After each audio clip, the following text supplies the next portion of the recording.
Hi, everyone. Thank you so much for coming today. We are so happy to see you. My name is Antonia Florica. I use she, her pronouns, and I'm a program manager here at University Life.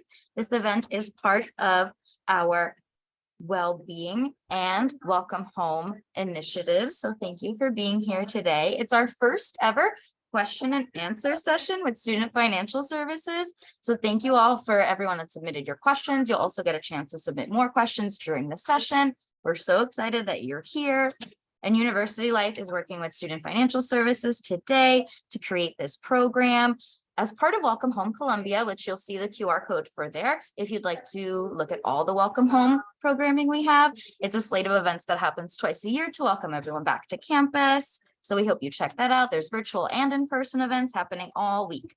It's also part of University Life's Wellness Days initiative, which aims to promote and support the different dimensions of well-being across Columbia's community through these events like this workshop, also fitness classes, as well as study breaks. So I'd like to talk to you all about the different dimensions of well-being. Here you can see the different dimensions are emotional, physical, relational, spiritual, financial, intellectual, and career.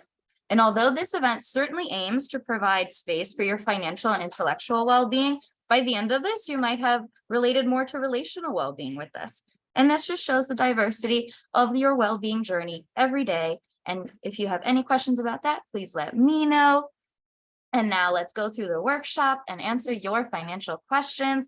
I'd love to hand it off to Trista Kaiser, who is here from Student Financial Services. Thank you so much.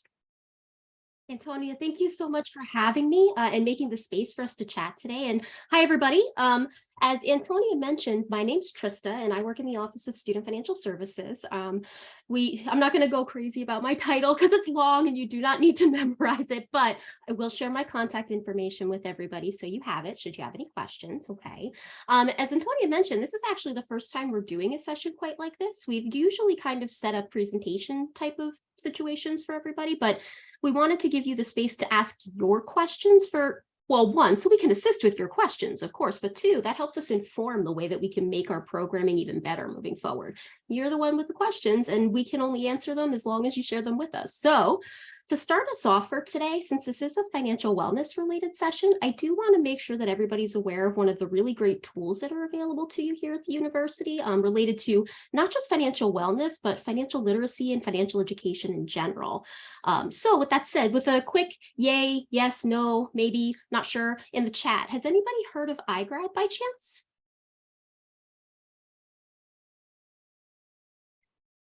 Okay, yes, no, no, up, down, okay. All right, got it. Got it. So it looks like we're pretty mixed. Also, if you see me just kind of shooting my eyes to the side, it's just that I'm looking for questions and stuff in the chat. Okay. So for those of you that have heard of it, awesome. I'm glad to know that. For those of you that haven't, iGrad is actually the no-cost financial literacy and wellness resource that's available to all students here at Columbia University. And you have access to that resource both now and after you leave school at no cost to you, simply by creating your account with your Columbia email address. So I'm actually going to pop the address for that in the chat. Watch me type, sorry. Hope I could type it the right way. Huh? So the website that I just put into the chat is where you can actually create that no-cost iGrad account. You just click the sign up button that's at the top right-hand side of the page. I'm actually going to share my screen now to show you kind of what that looks like, because we're going to make reference to it for some of the questions that we get today. Let me go ahead and share my screen. All right, so I believe everybody can see my screen. This is actually what iGrad looks like, okay? When you're ready to sign up, you'll very simply go up to this top right-hand corner over here and choose the sign up button. I'm gonna go ahead and log in to show you the platform because I have my account already and I use it a lot, just in case you're wondering. I think this is a great tool.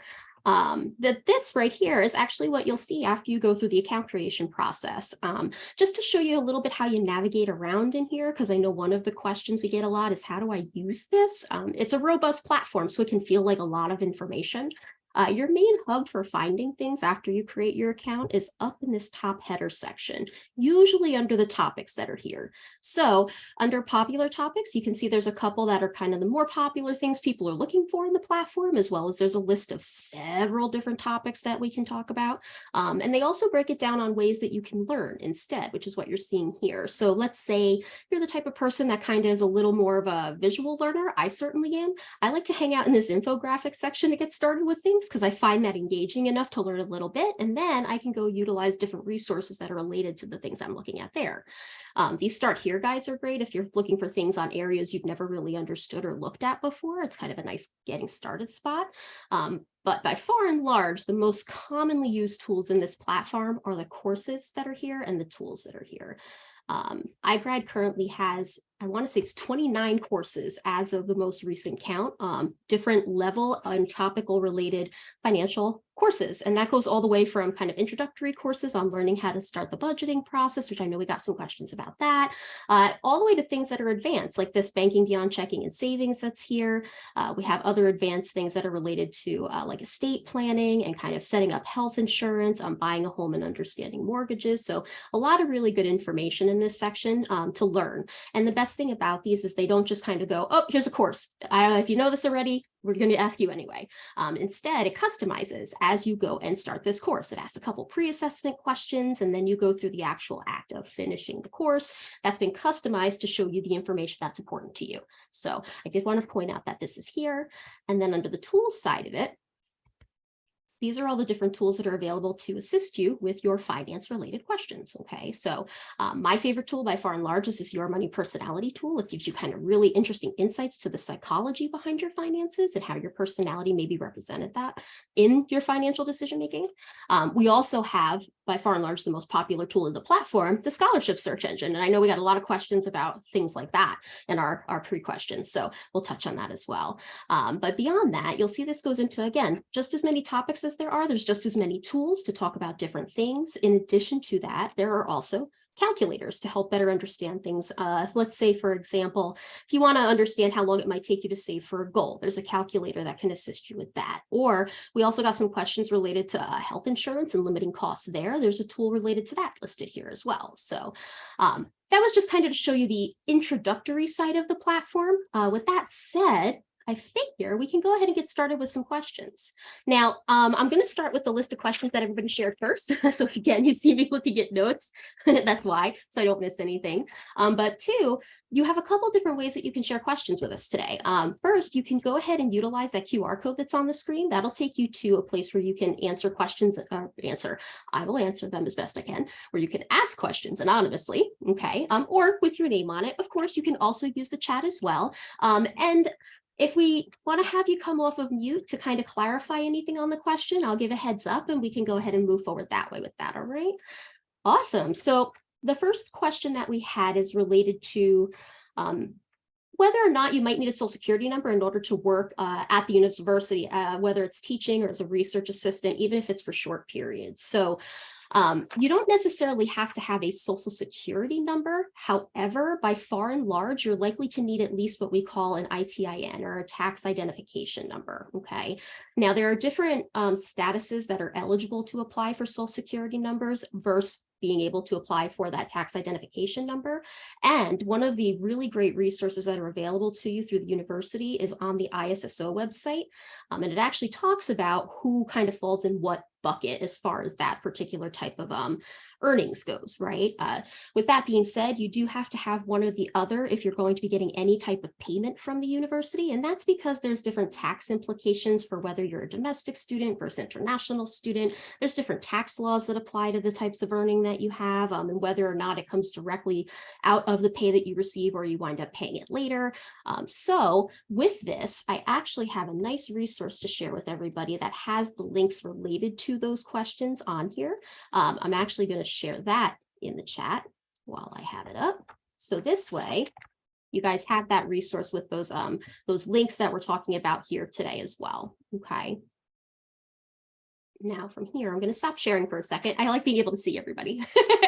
The next question that we had, let's see, these were related to whether or not what type of saving options might be available to international students in particular, and whether or not you might need certain types of things like a social security number or things like that to actually apply for your savings account, and what other types of accounts might be out there beyond that. So the good news is that international students do have the capability to utilize the US financial system, including the consumer banking system. So that means you do have the capability to obtain a checking account and or a savings account at your bank of preference, right? We don't advocate for one bank or another. However, the International Student Scholars Office has a nice resource of some of the local ones that are out there, and they have a common listing of things that students often utilize to create their account. If you don't have a social or your ITIN number just yet, that tax ID number, you may be able to use alternate documents, and that link for that information is on that resource I shared with you as well. So you can see exactly what you might need and what you can provide if it's not something that's directly listed on that list. Awesome. Now, as far as other types of accounts, there are things beyond just kind of the traditional savings and checking accounts. I know a lot of the time, the questions that we get are related to how do I make the most bang for my buck, so to speak, get the most interest as I can. Now, there are other types of accounts out there that may have higher interest rates beyond like a savings account, things like money market accounts, different investment accounts, things like that. What you need to be careful of is that you understand any tax implications that go along with any type of vehicle you might be using and what type of institution is offering it. So there are several different types of financial institutions. We have those that are kind of the more traditional brick and mortar banking systems like your local bank, savings and loan type stuff, things like that. There's also different types of accounts that kind of fall under the scope of investments, right? Because they might not necessarily be the traditional type of account that you get through your local bank. So if you're working with anything that's kind of outside the scope of your local financial institution, you want to make sure you understand what type of institution that is and the type of vehicle they're offering to you. Money market accounts, depending on the type, can sometimes fall in that category, right? They fall under a different set of protections than your traditional bank and savings account. There are some out there that do have those protections inherently, depending on where they're offered. It's just whatever the product is, there's different types of entities that ensure certain types of protections for it. I actually have, and I'll get that resource too, I'm going to make a note for myself, a really nice list of who goes with what as far as the type of account you may have and the institution you would go to for any type of assistance or protection you might need. So I'll make sure I put that onto that resource that I shared in the chat as well. That way you have it and you can kind of see which vehicles might fall under what type of financial institution, and as a result, what type of protection you have in relation to it. And then, of course, we also have resources on that sheet already related to kind of what happens with taxes when we talk about anything outside the traditional like savings or checking account, right? Certain types of investments have certain rules, for example, on when you can actually obtain the money related to it, and they get thought of a little differently on your taxes, depending on the type of earning that you have. So important to know that those other vehicles exist, but that there's probably larger questions you want to ask in relation to the types of vehicles there are. Good stuff. All right. The next question that's here, do you have any advice on budgeting? Oh my goodness. So budgeting is kind of one of my favorite things to talk about. It's important, right? We think about budgeting as kind of almost like a negative word sometimes. It's like, oh, it's that thing I have to do to make sure the money all goes where it's supposed to, and that I still have enough at the end of the month, right? I like to rephrase that more as a spending plan, right? Your budget isn't just supposed to serve you today, it's supposed to serve you today and tomorrow, right? So we have to think about our budget that way. What do I need to worry about today, and what can I plan for tomorrow?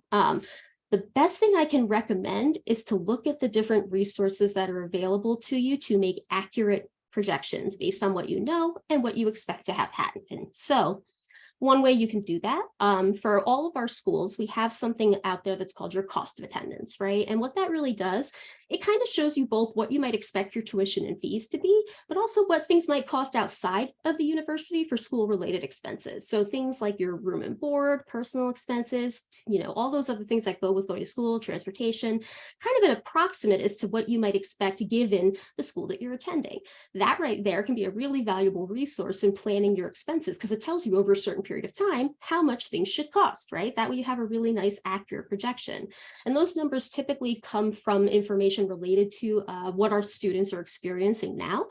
So for housing costs, we'll often look at the consumer price index that lets us know how much things are going up and down as far as general costs go, and we can account for that from year to year. But for a student, it's just kind of like a path to understand some of the costs that you might reasonably expect. Now, it's not perfect, right? Each student has their own individual experience. Your specific expenses may be a little more or less, depending on the way that they get charged or what you choose to utilize. So a really good example is when we talk about room, right? Not everybody has room directly through the university, so we use average numbers for that, but it's a good average, right? You can use that to kind of see what it should be and then adjust for what you know your actual expenses are.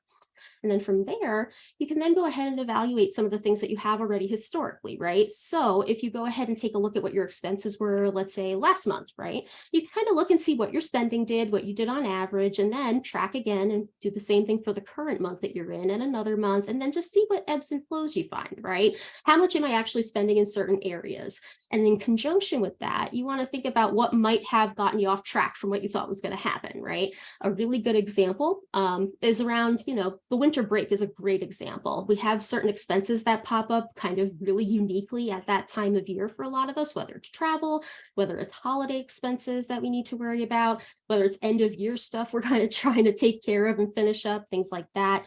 So it's important to kind of think of that in the context of how do we then, plan for that, right? We have to think about what we knew at that period of time, look at those historic things that we know in relation to the bills and things that we've already paid, and then see what it meant for us this year. And we can do that again as we move forward, both in the context of month to month, so we know what our expenses look like, and then for next year to see what we did in the previous year, right? We want to know what we spent on, traveling around the holidays, things like that. We can then look and see it. We can use that to get accurate projections. Now, the last thing is that we never want to just think about now, right? The one component that's really important when we talk about well-being in general, certainly in the context of finances, is that we understand kind of where we're going and why, right? That future focus is really, really important. So you never want to just look at that budget in the today mechanism for that reason. Think about your goals, right? What do you know? What do you think you'd like to do and when? And then you can start using that information to kind of come up with a budget that's not just trying to make things happen for you today, but incorporate some of those things that can motivate you for tomorrow. That's truly and honestly, at least for me, the hardest part of any type of budget is making sure I stick to it. And the way that I reward myself and make myself do that is by putting something fun into my budget. What do I want to plan for? I want to plan for a vacation. Then I'm going to start planning for that now. I can think about the vacation. I have some goals and metrics I can achieve, and I can put that into the budget, and it gives me that positive mechanism of going through and reassessing to make sure I can still achieve that goal the way that I want to. Now, I do want to mention, and I am going to share my screen for this, iGrad has some really fantastic budgeting related tools that I think everybody should at minimum take a peek at. So from here, under the tools section, this is probably one of the more popular tools that's available in here. This is the iGrad budget tool that's available in the platform. Now, before we get started, it's important to note you're putting information in here. However, it is yours and yours alone. iGrad does not receive it. It stays there. I don't see it. Nobody can see the information you're entering into the platform. But this is the tool that they have to kind of help you get through the budgeting process, right? So pretty standard in what they're looking at in a budget. You'll see they'll ask for your income. If it's a job, you'll go ahead and list the amount here. You can choose other types of income as well. So let's say you have, something coming in that's not typical, or some, supplemental income, things like that. And it'll go ahead and let you put in the other type of support that you're receiving, like student loans, if you're using those, and you can kind of modify and change the name of any of these that you need to as you go, okay? And from there, you can go ahead and put your expenses in, right? Whatever they happen to be, you list them out. And again, we get that from looking at those previous pieces of information we have, like our debit card, our credit card, whatever we've been using to make payment on things in the past. Sometimes even if, let's say, you're doing housing through school, your student account information and SSOL could be a really helpful tool on that front. But you'll go ahead and list the information there and all of those expenses. And basically what it does is it tells you right here whether or not you're going to make it, which is really helpful. You can see that it talks about what you're working on your savings, as well as the expenses you have with the total income that you have, and if there is a net positive or negative. Now, in addition to this, if you're the type of person that likes to kind of keep track of stuff more tactily, this will let you print the information so you can keep it from month to month and then use that for future analyzing needs, right? As soon as it loads, but just to kind of show you that it does give you the capability to do that. I promise. It's just my internet's being a little fussy. The other side of that is one of the really cool tools that are in here is, let's say you're looking to kind of make some adjustments, right? Under this analysis tool, this will show you kind of on a percentage basis how much of your income and expenses are landing where. And if you wanted to make some sweeping changes, let's say we're, getting a little closer to graduation, we think we're going to be moving and we know it's going to be in a lower cost area, and our expenses just in general are anticipated to be a little lower. If that's the case, they'll take the current budget number that's here and you can just start reducing by percentages what you might actually expect to have happen. And it'll show you annual savings as you go through. Now, of course, it'd be nice if the world kind of existed in a silo like that, where you could kind of just reduce everything all at once, but that's not always the case, right? So the good news is you can do that using kind of some of these toggles that are next to each item, right? So let's say, you're going to be getting an increase. You can use that to kind of go up an increase, and this will adjust real time. It tells you right there, instead of it saying 31, now we have the amount we have here, and vice versa. If you need to go down, you can do that, whatever it happens to be. Now, my favorite part of this tool, truly and honestly, is this section. This is the monthly savings and goals. So what this does is, if you're kind of looking to start a goal of some type, let's say it's vacation or an emergency fund, things like that, it ultimately will let you go ahead and do that right here. You can go ahead and say, all right, well, I have a new goal. I'm going to put the name of the goal as, let's say, vacation 2.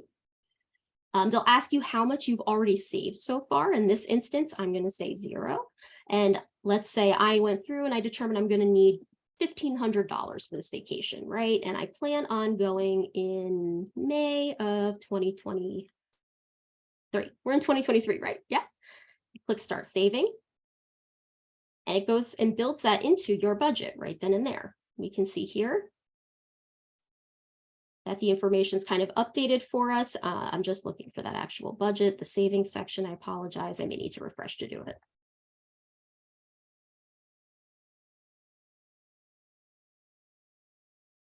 Go. So after I refresh the screen, I can see now that the information that I added put me at negative, right? I don't have enough to get to the goal that I want. So I know I need to make some adjustments, whether that's going to be, looking to have some additional hours at work, or if there's anywhere else that I can reduce some expenses. Let's say, for example, TV, internet, and phone. Maybe I find I have an opportunity to reduce that cost by using something other than the current provider I'm using. You can go ahead and make that reduction, and you can kind of see again, real time, what that does. Okay. We'll see that 114 is listed here now. So this is one of the tools that's really great available in iGrad. But this is, again, I like it because it's dynamic. You can print and go from there. However, it is not the only one that's out there. We also have what they call their daily income and expense diary. Now that, which I have linked for you in those resources, is actually a downloadable spreadsheet, right? And what it does is it lets you day by day, after you download it, actually enter how much money came in versus out. So if you're really not sure where your money's going, it's a supplemental tool to kind of give you a 30-day period where you can evaluate really easily. And for a lot of us, just really understanding where our money going is half the battle. I know for me, it's really easy to spend money when you're not physically putting it in your hand. So if you do a lot of online shopping, or if you're the type of person that carries a card around rather than cash, which is good for safety reasons, right? If it's hard for you to kind of contextualize what you're actually spending that way, this is a good way to really give yourself more concrete information to assess your budget on. And to go with this, there's another version that's their actual simple budgeting worksheet, which is a same mechanism. You're tracking though over a year. So instead of day by day entering the different information that's there and what you find out, you're projecting based on that what you expect to have happen for January for your expenses, and then you enter what actually did happen, right? And from there, you can use that over lengths of time to go, okay, well, clearly I'm not making it each month. It's here that I'm having a problem. And why? Why is that the problem? I need to adjust. Clearly I'm spending more than I thought. Or maybe you see that you're not spending as much as you thought, and you can revamp a little bit and maybe put a new goal on the table because you've ultimately seen that that's the case. You have some extra money that you didn't realize you had. So I wanted to make sure I shared those because, again, those are really, really, really good budgeting resources that are out there. And there's actually a course in iGrad that goes with it to kind of give you the basics of budgeting. And it goes a little bit more into the intermediate level of coursework when they start talking about saving for your priorities and goals and things along those lines as well. So really great questions. Now, this question came through, and if the person that asked it is nearby and wants to give some clarification, please feel free. The question was, how do you navigate financial aid with late registration? So the information that I can share kind of generally is that late registration is going to be something that's a little bit more school specific in the context of how it may impact your financial aid opportunities. And the reason I say that is that each school has their own deadlines and requirements related to financial aid as far as when you can apply and how you actually receive what you're eligible for. So it's probably a question that you want to pose directly to your financial aid office to see if there are any direct implications there. On the other side of it, kind of on a more general scale, I can mention that there can potentially be late registration fees. So if you want to avoid those, we try and avoid doing, late registration where possible. And there's information on when there's potential for late registration fees available on the registrar's website, which I have resourced for you in the presentation materials as well. So you can take a peek there. Beyond that, though, that's kind of the crux of the information I could come up with for the late registration question, though I have a feeling there's something a little bit more explicit that you may have been wishing to ask. So if that's the case, just flag down in the chat or on that Slido Q&A if you want to do it that way. Let me know and we can clarify beyond that. Now from there, we did get some questions kind of related to general funding resources, as well as kind of more specifically for individual types of support. For example, there was a question related to kind of the Ukrainian situation that's going on, and if we had anything available for relatives of current students. So directly through the university on a large scale, I didn't find anything directly related on the Ukrainian front for support beyond the student. Okay. Now, that being said, it doesn't mean that there may not be other types of support out there. My first recommendation always is to ask the financial aid office at the school. They're probably going to be talking about funding resources that are available to the student directly. That's more often what we'll see in that situation. However, they may be able to point you in the right direction to other sources for your individual school that kind of have a little bit more of a liberal nature, should they exist, in the event that there's some support you need there. To go with it, kind of on the more general funding resources, we have a lot of really great things that we can share in relation to funding. One of them is iGrad scholarship search engine. So there were a couple of questions related to how can I find funding that I don't necessarily have to repay. We want to reduce our debt. We don't want to pay more for school than we have to. And the scholarship search process, for anyone that's gone through it, can be tedious at best, right? There's a lot of information out there, and it can be not always the best information. It might be a little outdated. You might not trust the source, that kind of thing. One of the things you can do with iGrad is actually look for a lot of different opportunities all at once. So that said, I'm going to share my screen one more time. Now, if I want to go ahead and look for that scholarship opportunity that's there, if we go to that tools section that's here, we can choose the scholarship search. Okay. And the nice thing about this is completely vetted and maintained by iGrad. So what that means is this account, after you create it, entitles you to utilize this scholarship search engine that already has a lot of the hard stuff taken care of for you, like the sorting through the good information versus bad, that kind of thing. And this is a trusted source, right? This is somebody that we've actually contracted with and vetted to provide this to you at the university. So we strongly encourage you to look at it. And it's got a lot of great ways that you can kind of focus your search, which is really nice. So when you first select the tool, right, here, it's just going to automatically kind of sort with the most common, the most recent opportunity as far as when the deadline is first, and then go from there. However, again, this is just a lot of scholarship, right? It may not be the easiest way to look through this, not that you can't, right? But there's a lot here. If you want to focus it down a little bit, you do have the capability to do so. For example, if I choose any of these, which don't want to open at the moment, sorry about that, guys. Usually it opens up no problem. I think that they may be doing some website updates. There we go. Okay. So under the eligibility section, one of the things that's really helpful here, instead of just leaving it as all results, there's options that indicate whether or not U.S. citizenship is required, which can be really helpful if you're looking as an international student, right? So if you're looking for opportunities that don't require U.S. citizenship, you can select that parameter and it will update that for you. Easy, easy, easy. And now we can see that these are the opportunities that don't necessarily require that you have U.S. citizenship in order to be eligible. We can also do similar things here with these other criteria, including things like kind of when we talk about ability, it's those more unique niche things that you may experience, if there's somebody in your family that may have a disability, things like that, or if you do.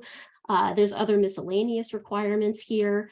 Let's say maybe it's not terribly explicit as to what the scholarship's for. It's a little bit more general. They would list that here. And on the education front, you can actually choose, what type of school you're attending. So if you're a graduate student, you can choose grad schools, and then only opportunities that are available for graduate students will pop up. Again, a lot of the time when we see scholarships, it's kind of almost focused as an undergraduate explicit conversation, and it's not. You absolutely can utilize this as a graduate student and still get a benefit out of it. So this I strongly recommend looking at. And I know, there's varying levels of scholarship award information listed here. I strongly encourage you, look at the ones that are still small, right? If we were to think about it in the context of, working, if it takes you an hour to do a scholarship that's worth $500 and you get it, you got a good payday, right? However, a lot of people will look at it and say, it's only $500. I want to go with the most bang for my buck. Well, if you're going to be writing scholarship applications and essays anyway, you kind of get the framework of your essay together, and then you modify it for whichever opportunity you want to put through. And then it makes it a little less difficult to go and apply for each individual opportunity, even when it's small, right? However, to show you kind of what you see and how this is really unique in the front of, not having to go look everywhere. Let's say we find out that we are eligible to potentially apply for this scholarship. We want to learn more about it, right? When you select it, it gives you all of the details related to this scholarship, including what's required right here, right? So it tells you how many awards are listed, if that's been something that they were able to obtain from the website, and it's verified for the year 2023. So we know this is current. That means they looked at it relatively recently. It tells you what type of schools it can apply to, what year in school you might potentially need to be. And again, the primary components of eligibility, right? So is it achievement or need based? That means merit, that achievement side of it, and based on application deadlines as well. So essays, recommendations, and if you need to provide transcripts, right? If you want to apply for this opportunity, you can do that simply by selecting apply. It takes you exactly where you need to go ahead and start that process. Or if you want to come back to it later, let's say maybe we're not quite there yet and we want to, hold off for now, you can click save. Okay, and when we go back, these options will now show up in our favorites, right? So this is the one that we just saved there. So you can go back to it if you need to. If you choose you don't want to apply, you just unsave it and you're set to go. But again, the whole idea that you can look at all of the information right here rather than trying to find it just on that individual scholarship's website, their website in particular, is a really big benefit. It can save you a lot of time. So to go with this, there's actually a course on scholarships as well. There we go. So we actually have this section here on finding scholarships for school. It's a really short course. It's only 15 minutes, but if you want to get some new recommendations, that's a really great place to look as well. So awesome tools that are there. I see we had a question come through on the chat. Is there any way to have something like a financial advising appointment, someone to do iGrad with us or ask our iGrad questions who have trouble using it? Or is iGrad purely self-directed? That is a fantastic question. Thank you for sharing it. So we don't have like individual appointments necessarily. However, you do have me and I can do appointments. So it's not something we do all the time, but if you're finding that you're a little stuck on something in iGrad, like trying to find what you need, you absolutely can get in touch with me. And I'm actually going to put my email address right in the chat. Okay, yes, that's me. So financialwellness@columbia.edu. If you create your account and you're a little lost on where you need to be, go ahead and send me an email. I can definitely try and find what you're looking for. Or if you want to sit down and maybe spend some time together to do it for like 15 minutes and take a look through the platform, we absolutely can. In addition to that, we actually have a really nice walkthrough video available for iGrad that we just put together as well. And I will absolutely get that resource onto the sheet that we have as well, because it's nice. It's got chapters and stuff. So if you're looking for something specific, you can go exactly where you need to go. You don't have to like go through the whole presentation that's there, which is about 35 minutes or so to get what you need. It makes it really easy. And anytime, thank you for the questions. I love questions. These are great. Yay. All right. So let's see what's next. Do you know of any MTA student MetroCard discounts? Oh, I looked for this too. I remember when I first started working at Columbia, I thought, oh, well, maybe there's a discount on that. Unfortunately, they don't have a discount on MTA cards that I could find that's explicitly related to post-secondary attendance. There's things there kind of for the K through 12, the primary school age kids and, through high school listed there. However, there are some really good resources on the MTA's website, which I have linked into our resources explicitly, that talk about other areas where you may be eligible for discounts if it applies to you. So there are some instances where there's discounts depending on certain circumstances, and that link is actually available in those presentation materials. So you can look and see if any of those actually apply to you. With that being said, there's also information there about just trying to think about the best way to save on transit costs in general. So is a monthly pass the best way to go for you, or a combination of, maybe weekly passes and some daily passes, depending on how frequently you're using things? That could potentially be an option. And I think they actually just got an app that they're using and promoting too that has some kind of like fee saving associated with it. And that's actually referenced on that resource slide as well. So we have that for you. Good stuff. Let's see. Oh, I really liked this question. Do we have any advice on how international students, though I think this is appropriate for everybody, can increase their financial well-being and work, while you're in school? That is a really common question, especially from our graduate students. First and foremost, whatever you're doing, remember that your education is important, right? Do what you need to support yourself, but at the same time, think about being successful at school and try and balance as much as you can, right? It's really easy to kind of think, I don't want to have to pay for anything I don't have to. I'm going to minimize everything, and then I'm going to put myself in a position where I'm working as much as I can. I got this, I'm focused. However, that can put us in really stressful places, right? What we can actually do kind of in the middle of the semester can be really different than what we can reasonably do at the beginning and the end. It's the highest peak periods of stress for us as students, right? You're getting started in the semester, you're kind of acclimating to all of your classes and things like that. So there's a lot going on that front. And at the end of the semester, even worse, you've got finals and stuff, right? It can get really, really stressful. So if you're putting yourself at the point of stress to start, kind of maxing everything out that you can, you're setting yourself up for failure the minute more stress is set to happen, right? iGrad has some really great tools related to financial stress in particular that I can show you, though I did see a question that's kind of a time sensitive. So I see there was a question, is the recording going to be sent to those that attended this event? I am in class, my attention is quite divided, and I've been looking forward to learning so much. Oh, well, I'm glad you're looking forward to learning. First and foremost, I do know that we're recording this session, and I believe that we'll be sharing that information with attendees. Am I remembering that right, Antonia? Is that correct? That is correct. Awesome. Thank you so much. So we will be able to share that with you. So you absolutely, again, this is focus on what you need to, class, right? That's why you're here.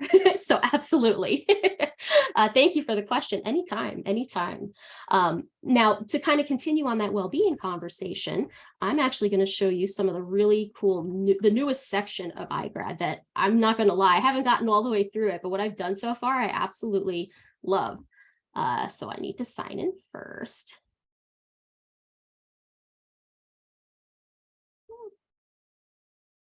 So for a safety feature, iGrad will sign you out every couple of minutes or so, just so that you're not surprised.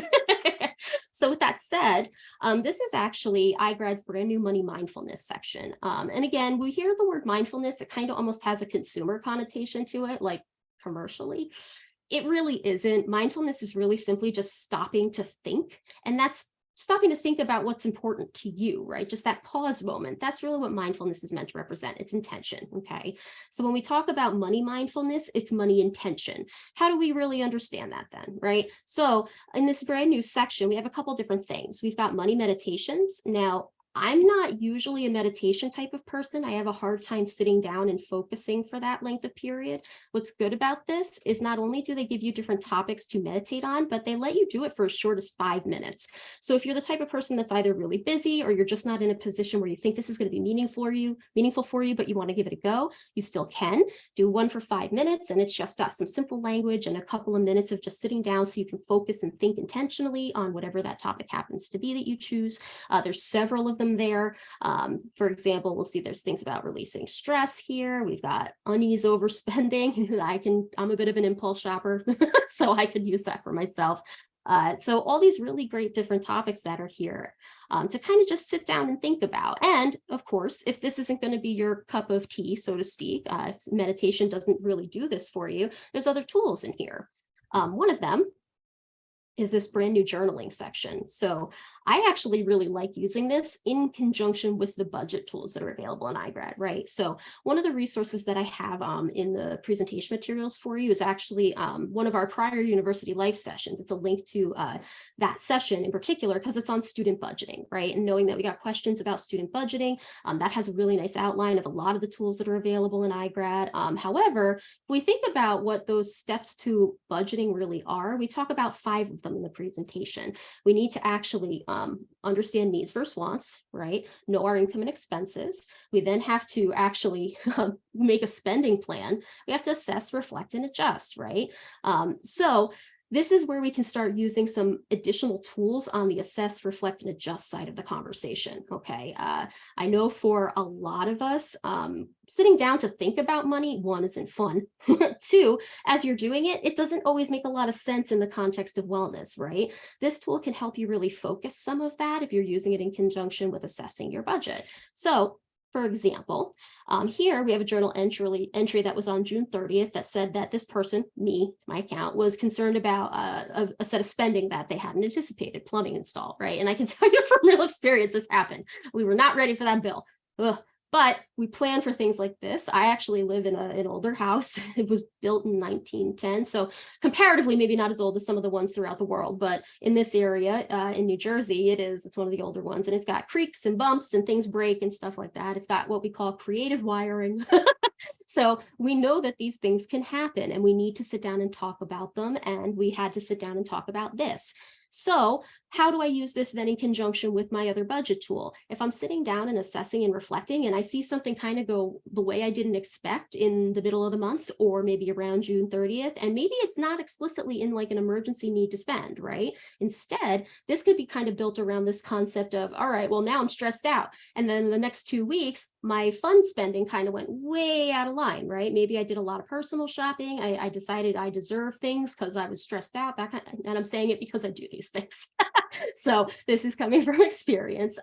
But you use this with it and go, oh, well, maybe that is what happened. And then you can look over month to month and see if that pattern of stress spending continues, right? So that's something that could be really, really helpful in that context. Here, this was one of the guided ones that actually came up relatively recently. And this I put in as an example for another presentation. In this scenario, this is somebody that didn't have an emergency fund and they needed to do an urgent car repair because they couldn't get where they needed to. They didn't think they were going to be able to meet their expenses for the month because they didn't have that emergency plan set up. And they spent additional money on groceries because they bought some of that stuff they wouldn't usually buy in their budget, that kind of thing, to kind of, ease the pain of what was going on otherwise. And what does that do? That just really kind of makes the problem worse, right? Because if you're already worried about covering your expenses and then you do some impulsive shopping, we then have a problem of spending more than we planned on anyway. That just makes it worse and it cycles. So in using those 2 things together, if I notice this pattern of just cyclical kind of emotional spending, I can now be aware of it in conjunction with the other things in my budget, right? And there's 2 ways I can use that information. 1, work on stopping the behavior, which is probably the best way to go if you're not intending to do it. Or 2, plan for the behavior if it's not something you can change, right? If you look at your budget and go, all right, well, I'm spending more than I thought I was going to, maybe the easiest answer so I don't get stressed out is just to increase the amount in my budget in that section. If you can do that, awesome. If you find that you can't, then we know that we need to start a behavior thing, and then we can pay attention a little bit more, what happened to put us on that line of behavior. So this, with some of the other budgeting tools that we've talked about, can be really helpful in just kind of putting context to the way that you're spending and seeing your money go in and out. I see we had another question here. Will we have access to iGrad after we graduate? Yes, good news. Yes, as long as iGrad and Columbia are hanging out, that account is yours, and we're working on having a login set up through single sign-on, and you should have the capability to do that when you're an alumni as well. So as long as you can get to your Columbia email, you can go ahead and get the iGrad. Good stuff. Yeah. Let's see. Do I need to change my email? Okay, good question. I saw the question unrelated to email. You shouldn't have to. There are some unique domains that we use at the university. So I think the Columbia Alumni Association is caa.columbia.edu. However, if you signed up using just kind of your primary Columbia credentials, because we're moving to single sign-on, like we log in for everything else, you shouldn't have a problem there. Even now, we're not quite there with the single sign-on process. If we were to set you up with your original email, you use the @columbia.edu, and if the domain changes, you do have the capability to change it there, but you'll still get emails at the @columbia.edu domain. So you're good there as well. Oh, another question. Are there public transportation benefits or discounts for students? So I saw a couple of discount related things specific to the MTA. I didn't look at any of the other type of transportation opportunities. I know there's some railroad things that could potentially be there. Depending on where you live, there could be some other things as well. So as an example, I live in New Jersey, and as a student, I'm actually a student myself. I actually have a little bit lower a monthly pass rate on the train passes in New Jersey, as well as the bus pass for New Jersey. So depending on how you're kind of aggregating things, and where your transportation costs are coming from, there could be some. With that being said, your best situation would be to go ahead onto the individual websites with the transit systems you utilize. So again, using New Jersey as an example, because I know that one, you go to the NJ Transit website, and you can typically just kind of search for student, and you'll find information if there's anything explicit to that. Or if you don't find it that way, just search discount, and they'll show you kind of the best way to think about that in the opportunities that they have. And I saw another question in the chat. You did not miss that just yet, Alan. I see that we're asking, because that question's actually on my sheet. I just hadn't gotten that far, so thank you for reminding me. There's a question here related to, can F1 international students have a Roth IRA or 401k in the US? If so, what happens when the F1 expires? Yeah, so we got a couple of questions related to just investing and retirement plans, things like that. We had another one explicit to kind of somebody that's a PhD student and has a similar concern. You know, when we talk about IRAs, what those are, it's an individual retirement account, and it's one of several types of retirement accounts that you can potentially utilize given your individual circumstances as somebody looking to kind of aggregate retirement funding in the US, right? Now, you can, as somebody on any, an F1 visa or, anybody with, any type of real visa status, there's no implication with a visa that says you wouldn't be able to utilize a retirement account of any kind. With that being said, retirement accounts are kind of unique in that there's only certain periods in which you can utilize the funds associated with them. And what that means is, unless there's some unique type of treaty set up that would allow for you to take the money out from the US and then maybe kind of get a back supplement by bringing it home to the country that you're in, you may be at risk for having additional tax obligations because of an early withdrawal. Some of the reasons that you can potentially do that are related to education and illness, and even a lot of those times it's not just taking it out and it's yours, it's taking it out and you have to pay it back in a certain period of time. So there's a lot of rules that kind of go with when you're allowed to access those funds. What I did do is include it in the resource material from the IRS's website. They have information on just retirement plans in general, as well as when you can do early withdrawals on them. If you're thinking there may be something explicit set up, you could take a look to see if there's a treaty that would kind of talk a little bit about that in relation to where you ultimately are hoping to bring the funds to after you leave the US, if that's the case. But in general, typically you should expect, if you're going to do that, when you're ready to actually, leave the US, if you need to withdraw those funds, you could see additional fees and penalties associated with it. Now, there are other types of vehicles out there that are like investment vehicles that may not be taxed the exact same way. They still have tax liability and obligations, but not exactly the same type. So the IRS resources that I have there are also helpful on that front, in conjunction with, there's a website, it's investor.gov, and that's actually made available through the Security and Exchange Commission, which deals with investments in the US. And it's got a lot of really good information on the different types of investment vehicles that are out there and how they work, and just really good basics if you've never really thought about investing before, of what those different types of accounts are and how they work a little differently. There's good information about understanding risk in the context of investing, which is important, right?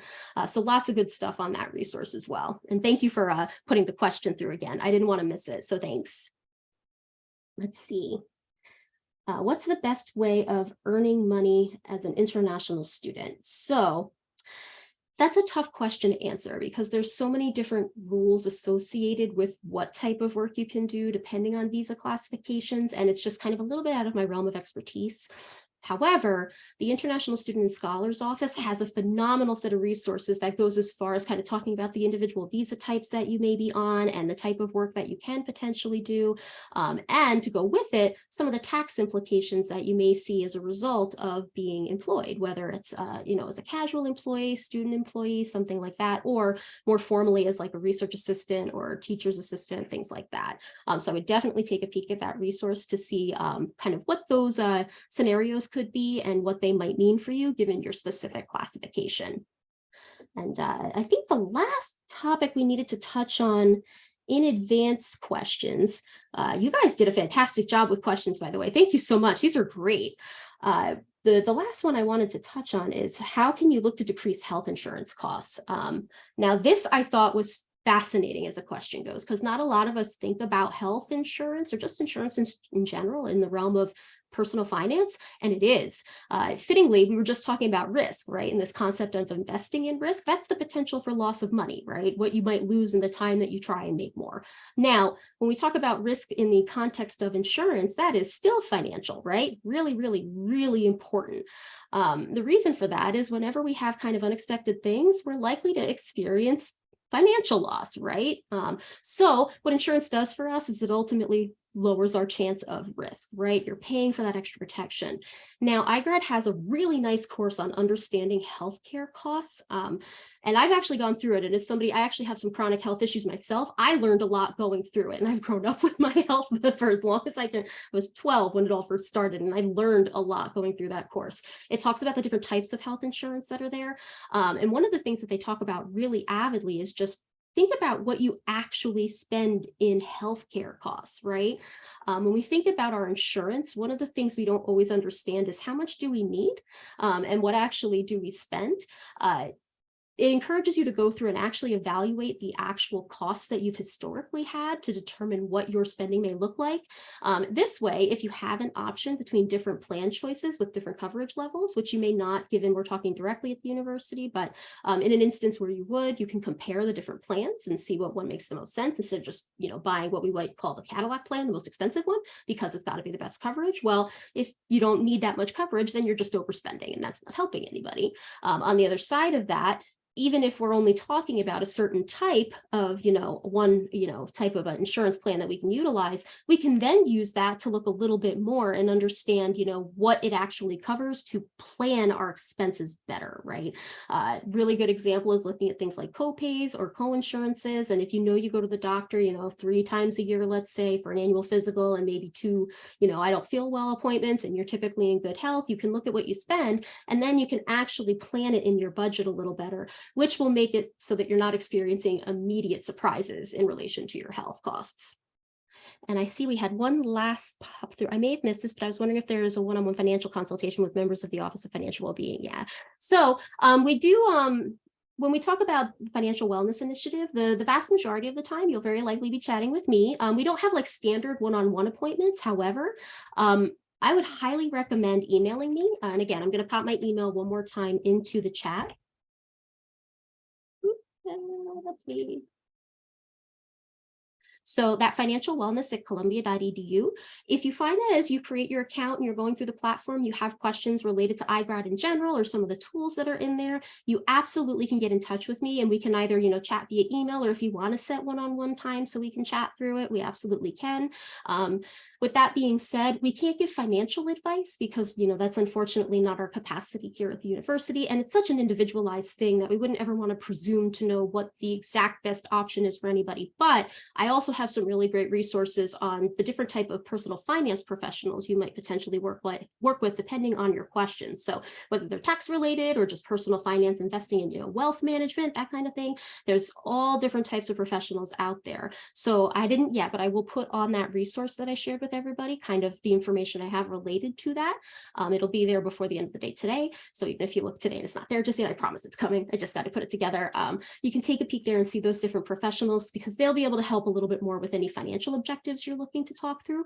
However, trying to understand information in iGrad and just clarify one, how to use it, to what the content is trying to tell you, that kind of thing, absolutely. Email me at financialwellness@columbia.edu, and you can use that also if you have ideas or just questions in general on, things we might chat with you about in the future. I truly and honestly mean it when we say, the best source of giving good information to students is students, right? So let us know what we can do just to make things better for you. That's how we wound up working with iGrad, because we got feedback from our students that finances, of course, are a concern, right? And financial stress is not anything that helps you while you're in school. We want to make sure that you've got tools to help support that.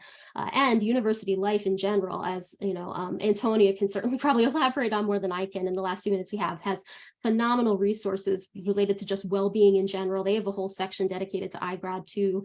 So that's another great partner office of ours in university life in finding what you need so the university can support your needs. But with that said, we are just at time. Antonia is the best. She just put the well-being website for University Life in there. In the event that you have questions after this, again, please let us know. I promise I'm really nice. I like talking to everybody. But for now, I'm going to pass it on back to Antonia to wrap us up. Thank you so much, Trista. That was wonderful. Thank you all for submitting your really great questions. And if you have any more, reach out to financialwellness@columbia.edu. Thank you so much, Trista. And thank you everyone for participating today and engaging with your financial well-being. You can look at the videos that we have online. And if you have any questions, email universitylife@columbia as well. Thanks again, and we'll see you soon. Bye, y'all. Thank you. Bye, everybody. Bye. Thank you.